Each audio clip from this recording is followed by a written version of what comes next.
Welcome to the Non-Essential Podcast. I'm Steve Gibson. I'm Ben Mallock. And I just feel like lounging back and just having a pretty chill show this week. Which is weird, because I was following your lead a little bit there, and it was like very Dateline intro tone. This week on the Non-Essential Podcast, oil prices in the Mideastern. Oh. We have more useless information for you. Rick, where are you? And then it's just like, it's that dude on the field reporting, like, I'm out here in Detroit, Bob. That is my dream, is to grow the podcast. Not fame and fortune, but just enough to have a location reporter to check in with. It'd be really weird on a pre-recorded audio podcast. Yeah, like it would still be useless information. Like, like the Subway has cheese bread marinara meatball subs. It'd be like that idiot abroad. We just send them like all over the world for no reason whatsoever. It still doesn't taste good, but I've had it now. Thanks, Rick.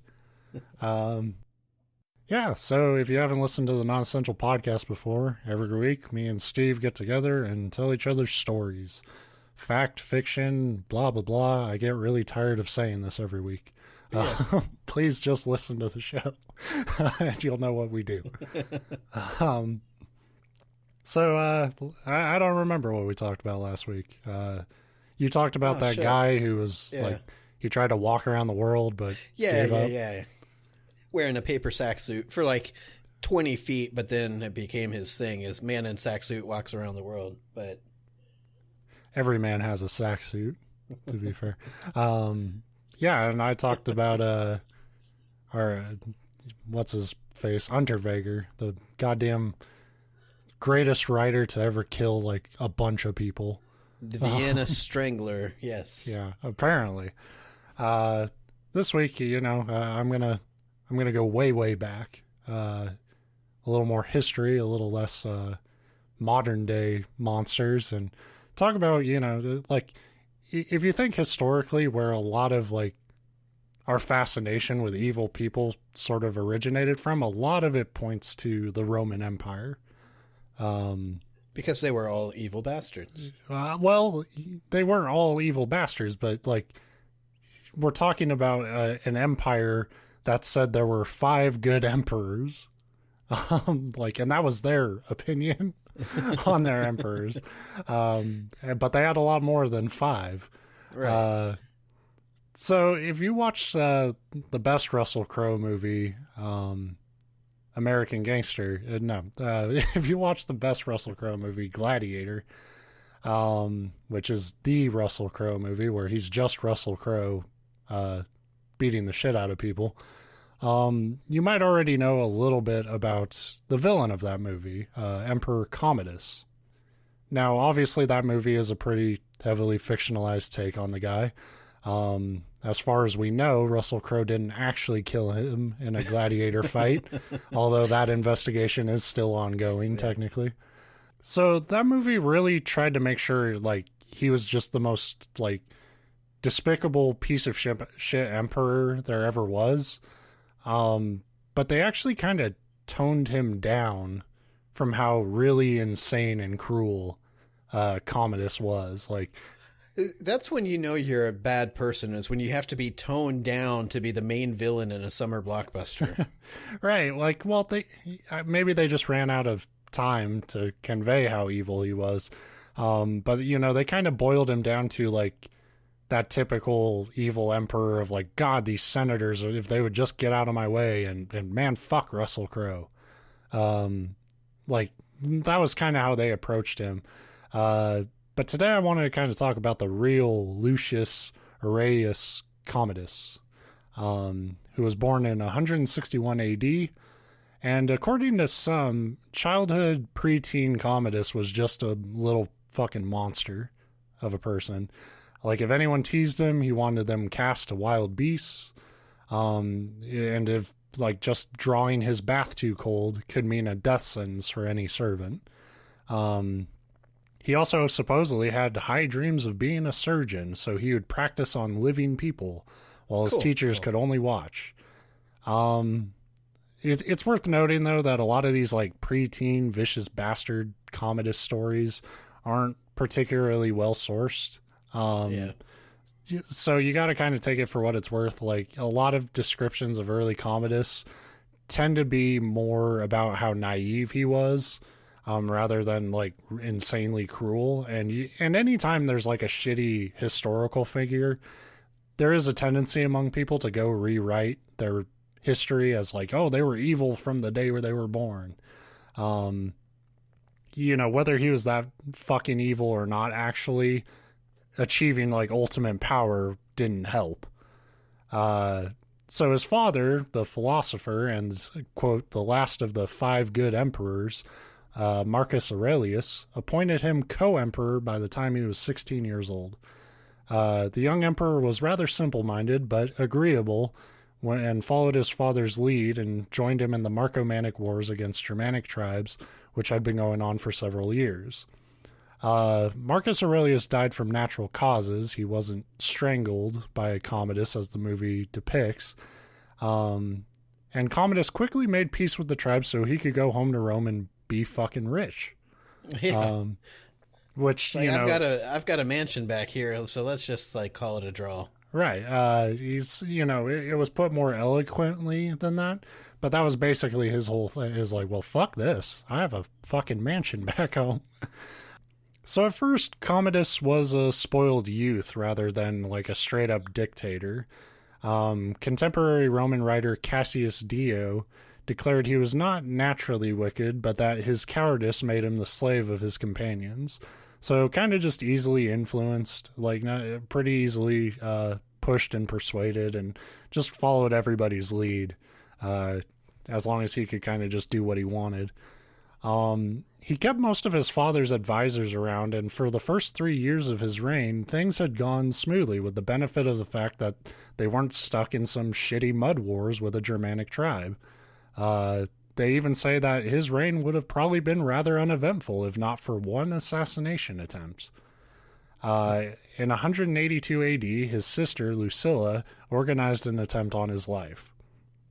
Now, some say Lucilla was jealous of his wife. They suggest that this incestual relationship throughout the movie. But others say that she just knew her brother was fucking crazy and that this was all going to go bad. It didn't work, and it actually triggered a very intense paranoia in Commodus, who began to see treachery everywhere. He executed the assassins along with a group of senators he believed were involved. Lucilla was exiled to Capri, and then killed on her brother's orders a year later. And this won't be the only time, I'm sure, on this show where we'll talk about a Roman emperor. I already have one on the back burner that I want to bring up. But this happens a fair bit in Roman history, of like people getting exiled and then killed later. Like, yeah, it's like wait, they could come back. So yeah, wait, I should have killed her. Fuck. It probably had more to do with like, if you do that, then when you kill him, it won't be I don't want to say this notice. It won't. You're not doing it like right in front of their. Right. Yeah, you look more merciful. Like, you're not killing a woman, let alone you're not killing your sister. It looks better to send her away and then assassinate her outside of Rome. So I'm sure part of that played a role. So they say once he had put these people to death, he became incapable of any pity or remorse going forward. He began executing people without regard for rank, wealth, or sex, so at least he was kind of even-handed. Your only real means of avoiding his wrath was to fly under his radar. Like, for better or for worse, if you looked better than him or worse than him, he would fuck you up. At this point, he abandoned the reins of the empire to his administration of also very cruel, incompetent dipshits, while he threw himself into whatever the fuck he wanted to do. Chariot racing, gladiator combat, or going to his personal brothel where he had 300 concubines and a young boy sex slave who he forced to rename himself the Boy Who Loves Commodus. Which is just nice. Like, come on. It's already, you're at the lowest of the low and you give me the worst fucking name ever. So if any of the people he put in charge became a threat, he would have them killed. If they fucked up, he would also have them killed. So, for example, a man named Perennis, who Commodus had put in charge of everything, basically at some point thought, well, if I'm running everything, why the fuck do I need you? And tried to have Commodus killed. It didn't work, and Perennis was put to death, and Perennis would be replaced by a man named Cleander. Cleander took over the administration during a food shortage, and the person in charge of grain, a Paprius Dionysius, blamed Cleander to save his own head, and an angry mob formed. Cleander ran to Commodus for help, and after some time hiding in the castle, Commodus was convinced by his mistress Marcia to throw Cleander to the mob. After years of loyal service, his payment was to literally be ripped apart. Nice. Commodus, seeing a chance to look even better, put Cleander's head on a spear and gave it to the mob, and then put Cleander's friends to death, his wife to death, his child to death, and he had the mutilated bodies dragged through the streets and thrown into the sewers to rot. He also had a wealthy family slaughtered simply because they were rich, and that meant people might want them to rule one day. And the only survivor was a boy who, thinking quickly, filled his mouth with the blood of a hare and fell off his horse and spat the blood out to make it look like he had killed himself in some desperate, avoid the wrath of the emperor. The boy, named Sextus Condianus. Awesome name. Yeah, pretty awesome. That's the only reason I mentioned it. Had to disguise himself and lay low from then on, as Commodus wouldn't entirely lose his fixation on wiping that entire family out. Commodus also had a weird cruelty for the physically disabled. He forced men with dwarfism to fight each other for an audience, and one time had disabled men served at a banquet. They weren't killed and eaten, but these two hunchbacked men were covered in mustard and forced to stay on a silver platter throughout an entire banquet, pretending to be food because this one fucking guy thought it was funny. One thing that was absolutely true and probably underplayed in the movie was his hatred for senators. Despite not wanting to actually rule Rome and, deal with the day-to-day duties, he wanted complete power over it and was constantly planning to get rid of the whole establishment altogether. In the meantime, he would let them know what he thought of the senators through subtle gestures, like building a massive statue outside the Senate House of his likeness as an archer, pointing an arrow directly at the building. And one time, while he was fighting animals in the gladiatorial arena, he decapitated an ostrich, held the severed head up, pointed his bloody sword at the senators, and shot them a look of pure hatred for, some say, minutes. I'm sure we'll bring up more Roman emperors, like I said. And there's a long history of these leaders, just doing fucked up shit throughout Rome's entire timeline. And whether the people liked it or not, it seemed like they didn't do much about it until their shit started to hit the economy. Yeah, see, that's what I was been waiting to say, is it's so weird to me that it's this guy that, if you were anybody, and especially the people with power, the poor people could probably, I wouldn't say care less, but they're basically fucked no matter what's in charge. That's right. Day-to-day life for them. But anybody that was even remotely adjacent to wealth or power seemed to be at risk at any second of him just deciding you're a threat or I don't like you and killing you. And It's just amazing to me that could go on for more than a month without them all just grouping up and saying, let's kill this fucker, which is usually how it ends. But it takes a much longer time to reach that point than... Yeah, it's worth mentioning for this guy, a couple assassination attempts, at least noteworthy ones occurred. I'm sure there were probably more than that just fucked up and failed. But you would think even his bodyguards wouldn't particularly try very hard at a certain point. Yeah, it's very, I specify Rome, but you could really point it out to probably any historical empire. It's it's when the money dries up that shit starts to crumble. And that was no different here. Once you lose the money, you lose your population, and that's when people are going to want you dead. Commodus didn't realize this, and his extravagant and fucked up life he was leading was bankrupting the whole empire during this time. his well-documented obsession with playing Gladiator was one of pure vanity. He had believed he was a reincarnation of Hercules. He was wearing like a lion's hide cloak and forcing people to refer to him as such, as the son of Zeus.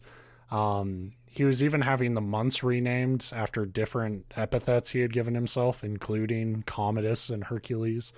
He even changed the name of Rome to Colonia Commodiana, which is the colony of Commodus. Yeah, but it sounds like the colony of chlamydia. Yeah, it sounds like something you would catch. And he probably caught. So when he would go into the arenas, he would strip naked and just start bashing people with disabilities in the head in front of a roaring crowd. Because you kind of had to, otherwise. Yeah. He would have gladiators come to his home to practice with him, which almost meant certain death because you couldn't kill the emperor or even just beat him. And when he won, he would never show you mercy. So if you were lucky, you left with a lost limb or a missing nose. But if he saw gladiators trying to show each other mercy, he would stop them, tie them together, and force them to fight to the death. But for all of his love of this bloody spectacle, with every appearance he made in the arena, he would charge the state 1 million sesterces, which, I don't know how much... I would have an appearance fee too, but... Which I don't know how much that was in comparison to Rome's overall economy. I don't know. I'm probably not even saying the name of that currency right. But it did spiral the whole country down a fucking toilet economically, so it must have been a lot of money. He also just devalued Rome's currency, which other emperors had done before him, but not to the extent he did. Back then, devaluing currency was as simple as lowering the amount of gold and silver put into the coins. And so as the coins got lighter, the value plummeted. And it was this shit that probably got people hating him more than any of the spectacular cruelties he had brought to the state. One Roman during Commodus's reign had said he had brought Rome from a kingdom of gold to one of iron and rust. Commodus was supposedly quite fond of his mistress Marcia, the one who had told him to kill Cleander. He treated her like a wife, listened to her, and showed her probably more respect than anyone else in the whole empire. But when he was planning on declaring himself sole supreme dictator of Rome and wiping out the Senate while he ruled on his own from within the gladiators' barracks, he actually even planned on doing this announcement to the people dressed like a gladiator, surrounded by gladiators. Marcia said that was a real fucking stupid idea that would ruin the country. He didn't love her enough to be disagreed with and sent out an order to have her murdered. The only reason she survived was because the inaccurately named boy sex slave, the boy who loves Commodus, warned her. From there, it wasn't hard for Marcia to find other people who wanted Commodus dead, and it was either her or him at that point. So her and a small group of conspirators brought together a plan to poison Commodus's meat one night. It didn't kill him, but he did begin vomiting it up almost immediately. So on the Fidel Castro episode, which was 25, we talked a lot about why wouldn't you kill someone in a more direct, efficient way. Yeah. Marcia and company must have been fans of the show because once the poison didn't work, they immediately sent in a fucking wrestler named Narcissus to strangle Commodus to death while he was cleaning up his vomit in his bath. At 31 years old, he was killed by some naked wrestler covered in vomit. But it is worth noting what Commodus's reign had undone was a nearly century-long dynasty in Rome. It put the economy in ruins, and the city soon descended into civil war after that. That's what's amazing to me when you learn about Rome is how many times that happened. It'd be like, it's the greatest empire in the world. It's bankrupt in that war. It's the greatest empire. Right. Oh, we're bankrupt again. Yeah. And it's usually shit like this. Maybe having a fucking political system where one psychopath can be in charge of everything isn't the most stable. No. But hey, I did love that ending. Just shit, he survived that. What do we do? Send in a big fucking guy Okay. to just fuck him up. Well, and it's great because when you said that he immediately started vomiting, but it didn't kill him, that just like all the stuff in the Castro episode reminds me of the Hitman video game, because at least in the one that I'm playing, I feel like in the older ones you could just poison them. And I guess there's different types of poison. Whatever, we're not a game show anymore. Right. But anyway, that's what happens in that with most of the poison, is it makes them sick, and then you have to like follow them into the bathroom or wherever Drown they go them to, in like, the toilet or some shit. Right, right. So that's literally what happened to Commodus. Yeah, I mean, just fucking. You have to imagine, like, you're already, like, you're sick, you're wondering what the fuck's going on, and then a fucking wrestler. It's like, it would be just like, hey, that didn't work, send the Rock. Right. Yeah, but yeah, so that's the story of Commodus. I knew about that movie. I had seen it, when it came out. I've seen it a few times. And to like compare that portrayal of this character to what he actually was like, or at least what we think he was like, it was very kind of night and day, where like he was just kind of a scheming weasel in that movie. And here it's just like, no, he's just as insane as every other fucking crazy emperor. And it's funny because, and I get it. I get why that actor, Joaquin Phoenix. Yeah, I can never say his first name right. It's like the perfect casting for that, because because he plays that kind of character so well. Yeah. But so the whole time you're talking about him, I've seen the movie like once back when it first came out, but I'm still getting this like vivid image of that character in my head, because it's. Yeah, I mean, it's a fucking great movie. We're not, in my opinion, I like it.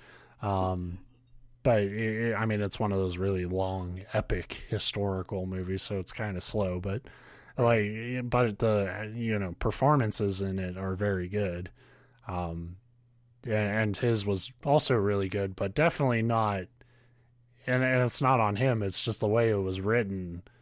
It's surprising where it's like, we need a bad guy for the movie. No, he's too bad. Dumb it down. Nobody will believe this. Nobody's that fucking evil. All right, just have him kill his dad and then kill the dude's family, and then we're good. The thing that's really interesting about Commodus is that, like you said, well, it's weird because I think a lot of this is probably revisionist, especially given, like you said, that there's not a lot to back it up. But it seems like he was relatively not, normal when he was young. You say they have stories of him being a monster as a preteen, but you wonder how much of that's true and how much of them were like, once he turned into a monster, of course you're going to make his. But, and of course, also growing up in Rome to a wealthy, privileged family, he probably was a dick. I mean, he was probably an asshole. The thing that makes me question a lot of those childhood stories is like his dad was so beloved, as far as emperors go. And so it's like, well, if he's just letting this little shithead son do whatever he wants, like, wouldn't somebody be like, yeah, Marcus was a dick too. Fuck him. Right. But then because it seems like a weird arc to be like, he was a terror as a kid, but then after his dad died, he was pretty normal for 3 years. It's like, well, you'd think he'd immediately be like, it's, if anything, that tells me that, like, governments tend to work better if they're like on autopilot a little bit. Right. Because he was just like, yeah, I'll have the fucking last administration run shit. And it's only when he started wanting some say in it, he didn't, like I said, he didn't actually want the responsibilities, but he wanted his people in charge. It was like, well, you're putting bad people in charge. Yeah, it's like he wants all the credit, and if anybody else starts to get credit for something good, well, they're gone. Yeah. But he didn't want to do anything, which reminds me a lot of somebody in current events. But well, you don't have to insult me, Steve. So yeah, but and then at the same time too, though, think about these emperors. You say how many of them were these like ruthless assholes, but if you weren't, people were constantly trying to kill you anyway. Like, it'd be almost impossible not to be paranoid. That's kind of the thing, like he gets guff for not, for not liking the senators and stuff, but it's like you were either like the enemy of the senators or you were basically their puppet. Right. And it was like the Roman Empire is just a clusterfuck. I know I'm saying something shocking here to any historian, but it's like, wow, this really wasn't going to work ever. But yeah, that's Commodus. That's a little history for you. History. Mine's kind of history because everything really, unless it's happening right this second, everything's history. But back in episode 16, I covered the story of Jeanie Rogers, a woman who could quite possibly be the most unlucky person to ever live. Although she did get to see Mr. Rogers' neighborhood, or at least his cul-de-sac. I was proud of that joke. Yeah, sorry, my cat's like throwing up, and I'm just sort of mesmerized by it. Because it's like I can't do anything about it. The show must go on. Let's go on. Man, I didn't know my stuff was that bad. But anyway, so this week I thought I would do a search to try to find out who's the luckiest person to ever live. And what is often That's the case just when gonna piss me off, man. You can't bring that to the table. I watch luckier people than me every day of my life. Like, you lose a lot of that stress when you just understand everybody in the world is luckier than you. Like, whatever. Yeah, but I don't need it. This is my escape, man. Once a week, one fucking hour a week, I ask, like, let's talk about people who are worse than me. It's the only criteria. Well, just wait. So as often is the case with this, like I set out, and I ended up finding exactly what I was looking for, even if it's not what I thought I was looking for. So you'll see what I mean. Okay. So Timothy Dexter was born near Boston, Massachusetts in 1748. His family were farm laborers who struggled to make ends meet. When he was 16, Timothy took a job as a leatherworking apprentice. Though the profession was considered lower class, it did earn him a steady and respectable wage. By the age of 21, Timothy had finished his apprenticeship and had decided to start his own business making leather gloves and breeches, or breeches, however you want to. It's spelled breeches, and either way I love the word because it's the dumbest possible way to say pants. I think it's probably the most effective way to say pants, but to each their own. So, unfortunately, though, with the dawn of the American Revolution, shipping and trade restrictions imposed by England had a devastating effect on the market, and Timothy was forced to close his business. So he gathered up his meager possessions, which they literally described as like a hobo sack on a stick, like you would picture, which is interesting to me, though, because I feel like the 1700s was like predating that a little bit, but whatever. He had nothing. And he decided to migrate to Boston's leatherworking epicenter, which is apparently a real thing, in a district known as Charleston. It's here, in one of Boston's most well-to-do areas, that Timothy would meet the recently widowed Elizabeth Frothingham. Great name. Yeah, I'm in love, and I just heard the name. Oh, Miss Frothingham. She had been married to one of Timothy's leatherworking associates, so just somebody else in leatherworking. I don't know if he ever actually worked for or with them or whatever. But Elizabeth herself had amassed a small fortune as a huckster or door-to-door salesperson. Huckster is a much better term for that. The two would marry, and thus Timothy was finally elevated to the upper social status that he always felt he deserved to enjoy. But his wealthy peers were not so quick to accept the crass, uneducated laborer as one of their own. They were like, what the hell are breeches? Just right. And so I had to put this in here, because if Timothy were Homer Simpson, perhaps he would have mirrored the famous quote, "Sure, I might offend a few blue noses with my cocky stride and musky odor. Oh, I'll never be the darling of the so-called city fathers who cluck their tongues, stroke their beards, and talk about what's to be done with this Timothy Dexter." I love that Homer quote, except for whatever. But in that clip, Homer implies that he doesn't care what others think of him. However, it very much bothered Timothy that he never seemed to be able to fit in with the elites that he looked up to and considered himself to be. So Timothy's sitting back. He's like, I'm wealthy now, but they still don't treat me like one of their own. What's the difference? And he noticed that many of his desired peers held positions in government. And so he decided that if he too held a public office, he'd finally be accepted.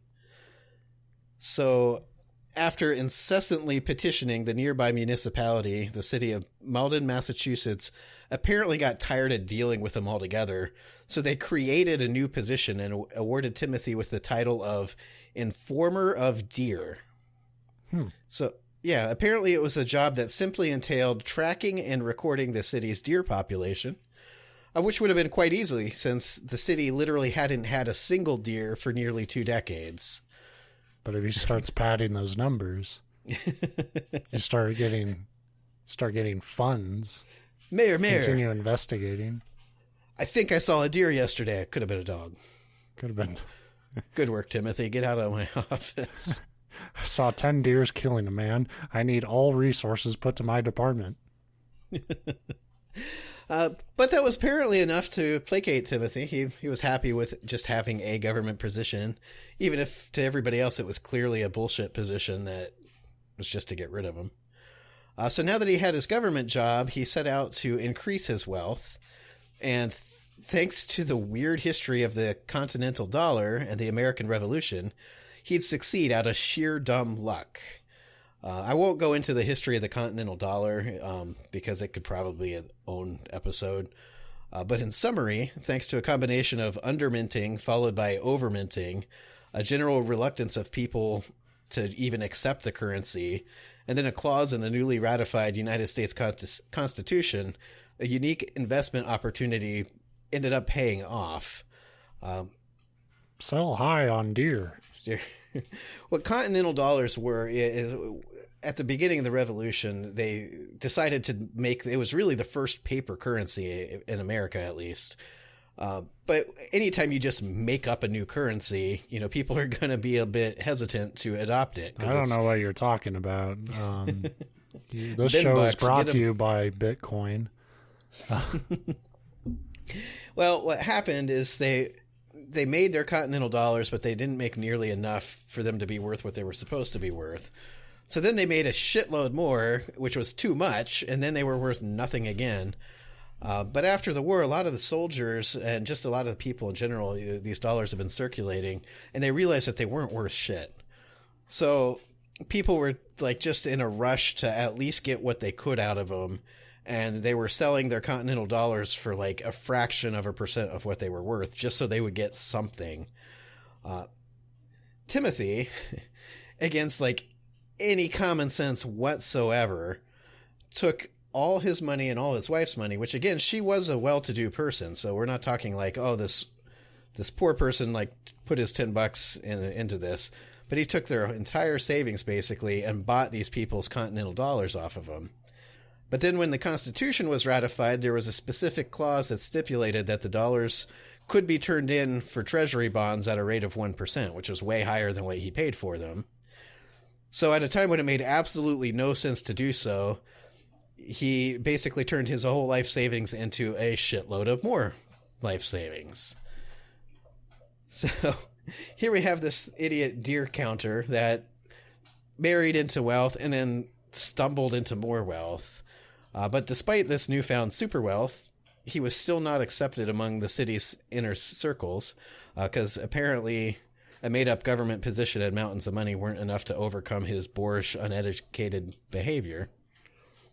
So Timothy then decided that he couldn't possibly be the problem because he'd done everything you're supposed to do to become one of these like fancy high society types. I mean, so to be fair, I agree. You married into it and then didn't actually do a fucking thing to expand on it. And you are one of them. And the whole time I'm picturing him walking around with like a top hat and a tailcoat, like right, basically dressing up like Mr. Moneypenny, because that's what you picture a millionaire to be. You have a government position that doesn't involve doing anything productive for the society you're part of, which tends to be the highest positions. Yeah, it's like I am completely with him. Like, it is not fair that this boar doesn't get to hang out with the other boars. So he decided it wasn't him, it was them, and he decided to move out of Boston and he settled on the coastal town of Newburyport, which I love. That's all one word. They're like, let's take a bunch of stuff and shove it together, and that's our town. It was also in Massachusetts. He invested in a small fleet of shipping vessels, an impressive stable of expensive horses, and an opulent monogrammed coach.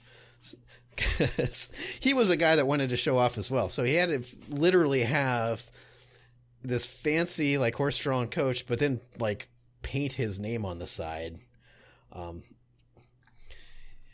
He had a princely estate constructed, and though the house itself was very impressive, that wasn't enough for Timothy. The centerpiece or centerpieces of the estate would be 20 massive statues that he'd have carved and set atop 15-foot tall pillars flanking each side of the mansion's front doors. So these statues consisted of the likes of Washington, Jefferson, Adams. There were Indian chiefs and military leaders and great philosophers and statesmen. And then, of course, there was a final statue erected in the likeness of Timothy Dexter himself, standing above the inscription, "I am the first in the East, the first in the West, and the greatest philosopher in the Western world." I am the Alpha and Omega. Yeah, pretty much. Timothy. And if you're confused about the greatest philosopher in the Western world part, you probably should be, because at this point I've not said anything about philosophy, and that's probably because he was not a philosopher at all. I mean, he might have been the first one to perpetuate the philosophy, get money. He just altered the phrase, which we've talked about actually works. Instead of "I think, therefore I am," it's "I think I am, therefore I am." But in total, the statues cost nearly twice what the home itself costs. They were like $2,000 each, 21 of them. But for a man who so desperately wanted the world to see how wealthy and sophisticated he was, he really felt that every dollar was worth it. You can find, there's not photographs or anything of the statues in his estate. There are pictures of the estate, the building itself. I think it's still around, but even if not, there's at least like modern photographs of the home. But you can find artist renderings of the home with these statues. Like I said, all he really wanted is the world to recognize him as being this wealthy, like, upper-class person. And to that end, building these statues in the estate worked. It quickly became a gawking place for townsfolk and travelers alike. Timothy was one of these people that firmly believed any kind of fame was good fame, and he loved the attention. His wife, not so much, so she had eventually moved to a less auspicious mansion in the city, while Timothy and his son would live in the estate together.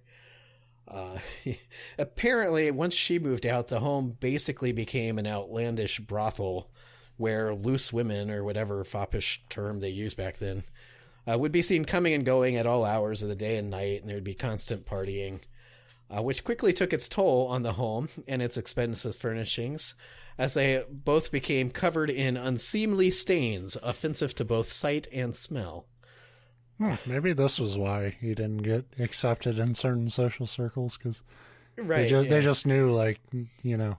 Rich people tend to not like shit stains on the curtains. But every time he entered a banquet, it's like, "Hey guys, when's the orgy?" And it's funny because the other thing that like I said, I picture him in a top hat and tailcoat, but he's also reminding me a lot of Rodney Dangerfield's character in Caddyshack. Yeah, yeah. But not like Rodney Dangerfield's character in Caddyshack was like, it was like a fuck you to those. Like, right, and the difference is this guy wanted to be one of those and didn't understand why they wouldn't. Right, Rodney Dangerfield's character is like, fuck you, I'm richer than all of you. I'm going to do whatever I want. So, and that's basically how his neighbors viewed him too. They kind of quickly, when you have money and then this moves in next door, that really hurts your property values, which they tend to not like. So when Timothy announced his intentions to turn his fleet of ships into a worldwide shipping empire, his neighbors saw an opportunity to take out the white trash, so to speak. It's plain to see that Timothy was not only not the wise man that he claimed to be, but that he was, in fact, an idiot. And so one of his neighbors convinced Timothy that if he was going into shipping, he could make a killing selling warming pans in the East Indies. A cunning trader might point out that the long steel pans designed to be heated and then slid between, the sheets of a bed and a mattress in order to heat up a cold bed probably wouldn't sell very well in a country known for its like excessively hot climate. A place where we rarely have blankets. Yeah, I mean, you really need like ball sweat sponges, not something to heat up your bed. But Timothy made no such objections and instead followed the advice. So when he and the 42,000 warming pans he had purchased arrived in the East Indies, he found that there was, of course, absolutely zero need for warming pans. However, the country's main export, or one of their main exports, was sugar and molasses, and they had a very large need for long-handled ladles, which just happens to be another way to describe a warming pan. So Timothy managed to sell his entire stock at a 79% markup, which, like his Confederate dollar scheme, netted him a huge profit. You know what? Fair fucking play, man. Right. Yeah. So when that didn't work, another friend of Timothy's convinced him that he could make a good profit by shipping coal to Newcastle, which is in England or Scotland. It's northern England somewhere. But this was basically the equivalent of telling someone to sell ice to Eskimos, given that Newcastle was already a huge producer of coal. These are the worst, like, we were talking about inefficient ways to kill someone. This is like the worst way to professionally kill someone. Yeah. They're like, let's just bankrupt this fool. Like, what's take forever? It's like, I would be like, hey, you know what you should export? Bombs. Yeah, and then you just set a ship on fire. Right. Oh, he's gone. Oh, no. Tim. So anyway, they convinced him to go try to sell coal to a place that, unbeknownst to him, was one of the world's biggest producers of coal. But by sheer dumb luck, just before he arrived in Newcastle, the mine workers went on strike. So upon his arrival, not only was there a demand for coal, but he was able to sell it at a hugely marked up rate. A move that again netted him huge profit. Fuck that. Like, that one I have a little more problem with. Like, the people are on strike for a reason, and he's going to just undermine all of that. Yeah, that's kind of why I said hold on when you were talking about a guy that... And then it would go on. He would continue to see success with his shipping, though like some historians kind of claim that it was these early like dumb luck things that actually shaped him into a actually kind of cunning businessman. Because basically what it taught him was to look for a niche dealing in commodities that had little other competition. So whereas like everybody else is shipping like cotton and tobacco to the East Indies, and you're competing with everybody doing that, nobody's fucking shipping warming pans. And again, you run the risk of having no need over there, but when there is a need, you're not you've monopolized that commodity. And so he would continue to, grow his wealth by those kind of means. He also would learn to corner the market on rarer goods, such as the time he bought up all the whale bones on the East Coast. He basically monopolized the entire supply, so then he could set whatever the fuck price he wanted. Now we have laws against that kind of stuff, but he would not, he had no qualms about doing that. And then his probably most shitty thing was he bought up a large quantity of Bibles on wholesale prices and then convinced the people in the West Indies that they'd all go to hell if they didn't personally own a Bible, and then marked them up and sold them.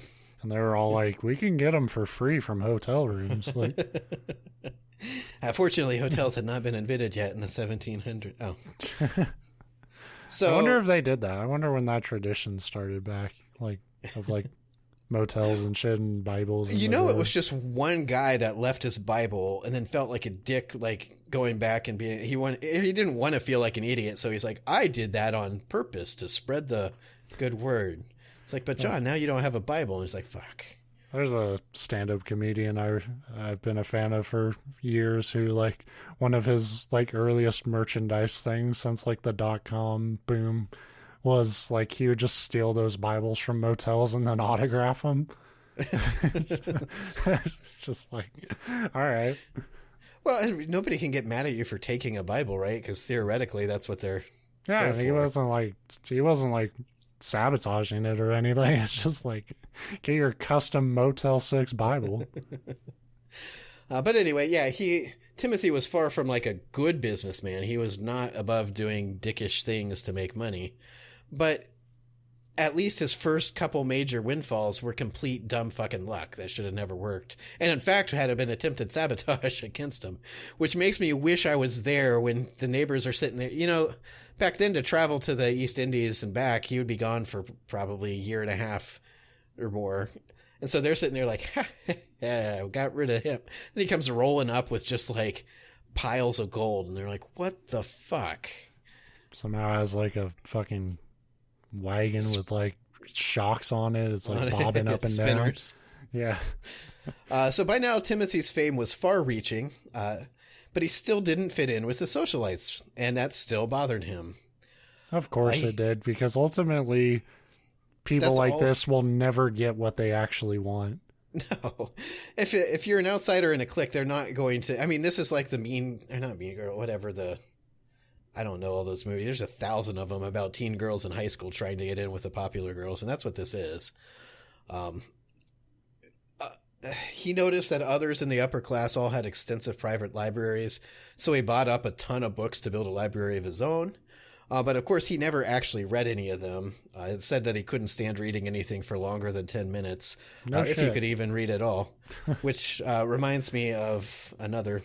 same person that your story reminded me of. Rhymes with Monald Trump, but whatever. Like I love that he called himself like a philosopher, though. Yeah, it's a philosopher that doesn't or can't read. Which is a very, not just, current politics, but very just a 2019 sentiment, if there ever was one, which is like, I am a high intellectual, too intellectual for books. Books, yeah, you guys might need this drivel, but I'm smart enough to know it on my own. Fair. Words. He also noticed that sophisticated rich people had a taste for expensive and exquisite art, so he had his servants amass a gallery of impressive paintings, though he knew nothing about them. He even paid a 20-year-old halibut salesman from the market to come and be his personal poet laureate. And while he lacked the mistletoe to form a Romanesque crown, which is perfect going with your theme, like you picture Caesar, the wreath around his head, right. Which is what he literally pictured a poet laureate having. He didn't have mistletoe to do that, so he ended up making a headpiece out of the parsley from his garden for the poor guy to wear. Delicious. Hey, your poetry might stink, but you don't. But you will smell so wonderful. Timothy eventually declared himself Lord Timothy Dexter, and those around him, servants, guardsmen, whoever, were apparently tired of fighting his bullshit and just kind of went with it. See, that's, and since this is going out on the internet, there will be an official record. If I lose my mind to the point where I want people to call me Lord, take me out. Like, do not let that go any further. That's always bad. Yeah.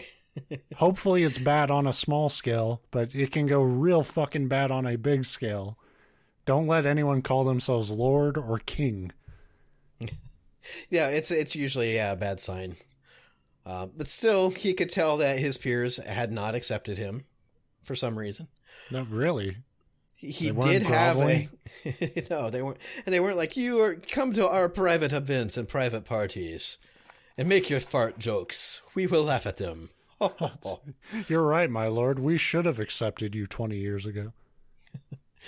He did, however, have a handful of wealthy friends who were all eccentrics like himself. But his entire life, he really honestly desired nothing more than to be accepted as one of society's elites. So to test his reputation among his peers, Timothy devised a plan that would be recreated on every fucking TV sitcom and cartoon ever made for the rest of all time.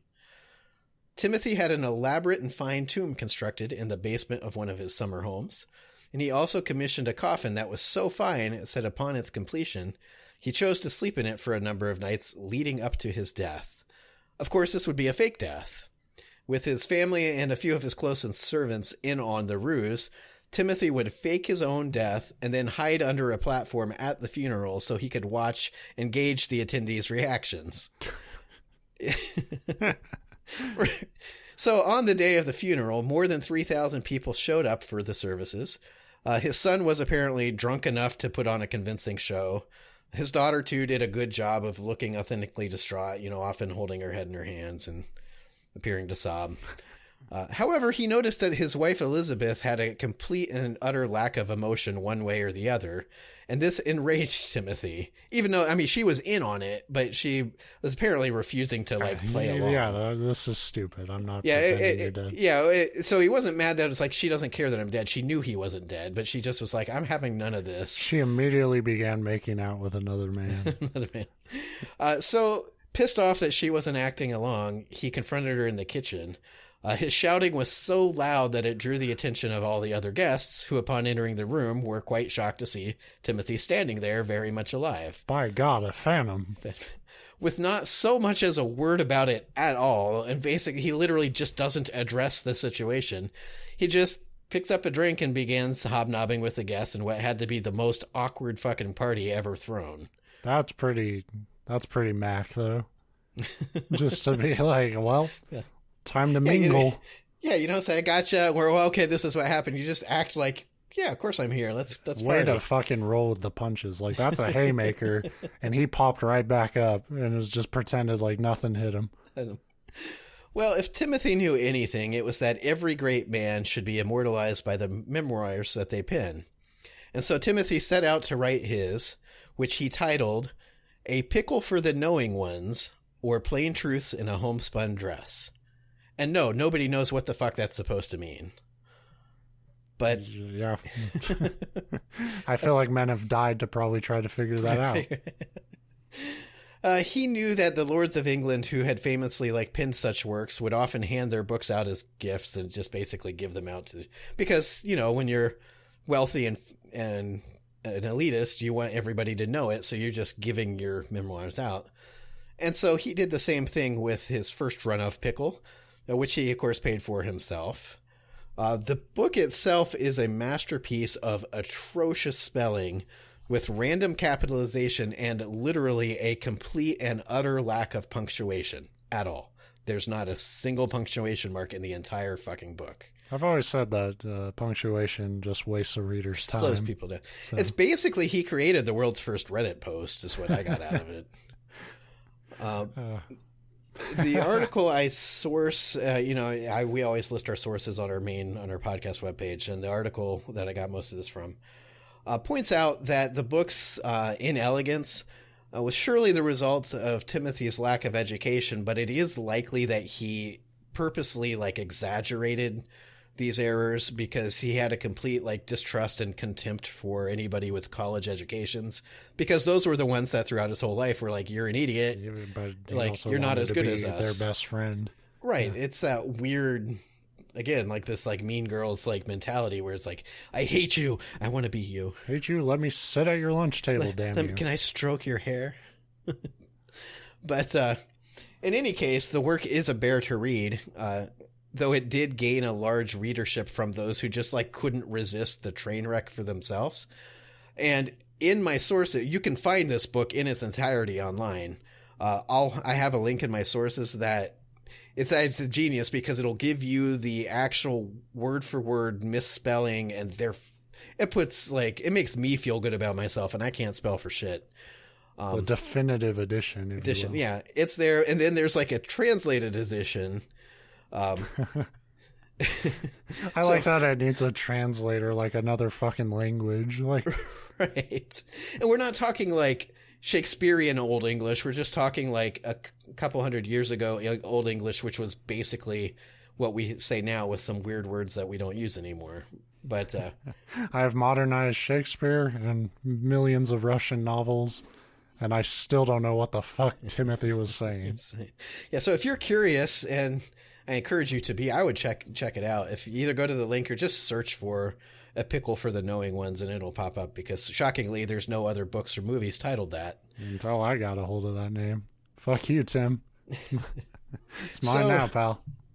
The book would be so popular for its just being so utterly bad that the publisher would actually request a second run.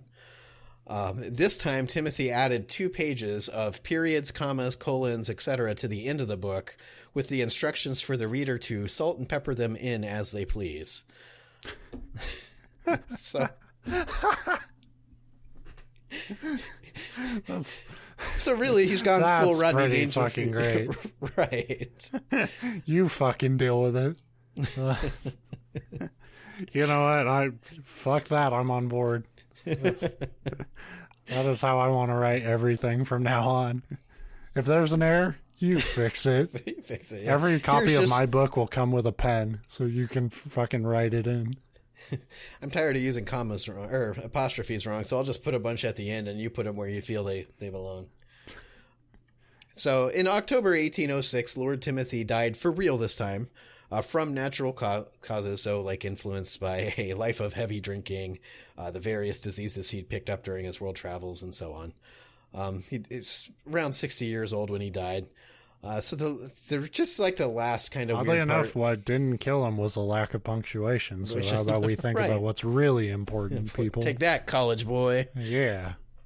In his will, he divided everything up amongst his family, and basically he had kind of not a last minute, but in his like dying, months or weeks or whatever, saw fit to go through and like divide his wealth up evenly among people that actually deserved it. So good for him on that. But in his will, he also stipulated that he wanted to be buried in that tomb that he had constructed in the basement of his summer home. Frightening. The people of Newburyport wisely decided that burying somebody in the basement of a home would be a massive violation of public health and safety codes, and so instead he was interred in a nearby cemetery. So that's the end of the Timothy Dexter story. Even in the end, he couldn't get what he really wanted. No. And it's weird because the whole time, like, I stumbled across a story, and like I said, I was looking for the luckiest man in the world, and I don't know that I'd say he's the luckiest person, although he sure had some fucking good luck at various points in his life. But, like, you instantly, like, as you're reading about this, you're like, I need to talk about this guy. And, like, I can't decide if the overwhelming opinion of him is that he was just this, like, completely unlikable, like, just this like loud, like I said, boorish, asshole. Yeah, uneducated, and that's one of the things that it talks about. It's like the other socialites like didn't like, because he just didn't know when to like shut his big fucking mouth, and didn't ever know what he was talking about because he was an idiot. Idiot's a unfair word, but he dropped out of school when he was 8. So when I say uneducated, I literally mean like he had no actual education. Which, again, in fairness, I know people that dropped out of school and they're very smart, successful people.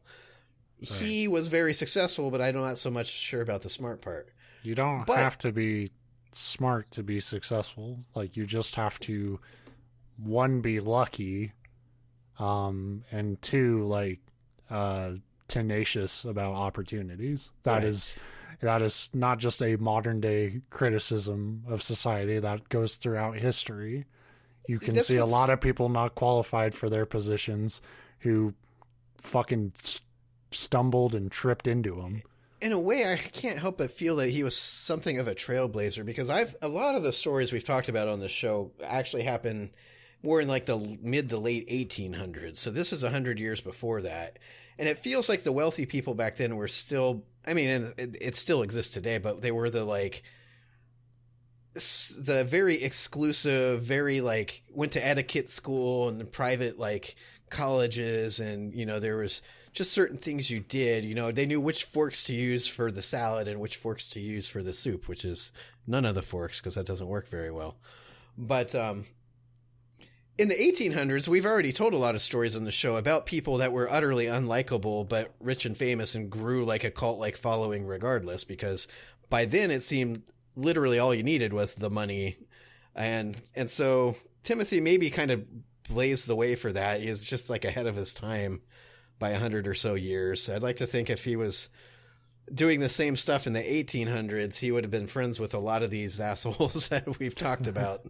Yeah, but he would be a lord of this world at this point. They would have let him join the country club and he would have been perfectly happy. But yeah, an interesting fellow. I can't decide if There's some shit I really like him putting that fucking like punctuate it yourself at the end. That's one of the greatest things you could do. Yeah, that's one of the fucking best. That is actually some revolutionary writing. That's one of the best middle fingers you can give to any reader. At the same time, like I said, his spelling is so bad in his book, and this is right on the first page, if I'm remembering right. He refers to himself as a speculator, which he's meaning a speculator, speculating on the market. But he spells it Spekkelotor or something. He's a speculator. And I mean, and his spelling goes like worse from there on. He talks about how he's a speculator and all the speculating hellhounds, and it's Houns, were always after him, and that kind of thing. And then imagine though, like having such a fucking terrible grasp on language, and like you still powered your way to write a book somehow. It's like Charlie Kelly from It's Always Sunny in Philadelphia, how he'll write an entire fucking play, and his friends will be like, "This doesn't make any sense." That's what I don't know if it makes it easier or harder to write when you're that bad at language, like because maybe he just sat down and was just like, I'm just going to fucking write random words. It's probably easier, but to have the passion to do it when you don't know what you're actually doing is like, I know how to put words on a page, and it still takes everything I have. Right. And I just love the idea of somebody that hates books so much that they'll never read one, but it's like, fuck it, I'm going to write a book. But I'll show you. I feel like there's a lot of books that are written by people like that now. But yeah, that's I can't say I like the guy, but I do like that story. It helps that like he may be pretty unlikable, but the people that like actually play his villains, the upper class people that won't let him in, are also unlikable. Like, yeah, I don't want him to win, but I don't want him to lose to those assholes. No. So that's a pretty good. It's a satisfying arc in that they don't get what they want, and he doesn't quite get what he wants, and I get what I want, which is a chance to read that fucking book. I really encourage you to pull it up and just go. It will make your eyes bleed. It's amazing. Like it may be fun to like joke like, yeah, how necessary is punctuation? Turns out really fucking necessary. Especially when you can't spell words and then you randomly capitalize things. It's not like the beginning of a sentence will be capitalized. It's just missing a period. Like just random words throughout the sentence are capitalized and some aren't. And oh man. Like, I think one of the most fun things you could do if you're ever bored is like get drunk, or if you're into it, get high and try to read it. And then maybe it'll like swirl around and make some sense. You'll come away a changed person. I feel like that will turn you into a fucking Batman villain though. If you come away from that, like, I get it. I finally see. I am the speculator. I am speculator lord. Yeah, that was... That when you were going into like fucking goddamn currency or whatever, I was like, oh shit, this is gonna. I know, and that's how's this gonna turn around? And then like it fucking turned around. I wanted to like leave all that part out because it sounds like the most boring historical economic bullshit, which it is. But if you don't explain it, it doesn't make much sense. Like to point out just how lucky he was for that to happen, because anybody with any sense whatsoever on what to invest in. It'd be like, it would have been like 10 years ago saying, I'm going to invest all my money in fidget spinners. It's like, what the fuck are you doing? And then it would like pay off. You're like, God of damn course it. it did. Right. But it was not because he was a genius and he was the only one that could see the trend. It was just, he tripped into it. And same with the damn warming pans and the coal. Well, let that be a lesson to you. Like don't let anybody tell you reality, what you can and can't do. Just fucking go for it. And just hope you fucking trip into it. That's the show. We'll be back next week with probably more fucking people who will upset you in some way, shape, or form. That's our forte. Whether it's through their good fortune or just how bad they were. Or both. Usually both. So yeah, we'll see you next week. Toodaloo. Thanks for listening.